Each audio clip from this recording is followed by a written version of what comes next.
మీకు కథ చెప్తాను, చివర్లో మూర్ఖుడెవరో మీరే చెప్పండి. ఒకప్పుడు ఒక తెలివైన వ్యాపారికి ఒక గుర్రం ఉండేది. ఆ గుర్రానికి ఆరోగ్యం క్షీణించడంతో ఒక డాక్టర్కి చూపించాడు.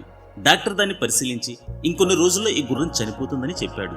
అప్పుడు ఆ చురుకైన వ్యాపారి ఇంకొన్ని రోజుల్లో ఈ గుర్రం ఎలాగో చనిపోతుందని ఊర్లో జనాలందరినీ పిలిచి, ఇది చాలా అరుదైన గుర్రం, రాజుగారు ప్రత్యేక బహుమతిగా నాకిచ్చారు. నాకు పొలం గట్రా ఏం లేవు కదా, అందుకే ఈ గుర్రం నాకు అవసరం లేదు. అయితే ఈ గుర్రాన్ని మీరు కూడా పొందే అవకాశం ఉంది. ఈ గుర్రాన్ని లాటరీ పెట్టి అమ్ముదామనుకుంటున్నాను. ఒక్కో లాటరీ ధర కేవలం 50 రూపాయలు మాత్రమే అన్నాడు. ఆ ఊర్లో మొత్తం 2000 మంది నివసిస్తున్నారు. రాజుగారి గుర్రం అనగానే అందరూ ఆశపడి ఒక్కొక్కరు 50 రూపాయల చొప్పున లాటరీ టికెట్లు కొన్నారు.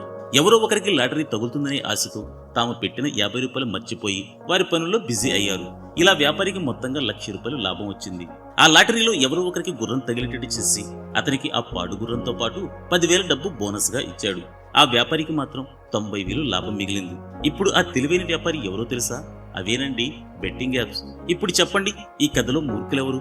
ఈ కథ అర్థమైతే తప్పకుండా కామెంట్ చేయండి.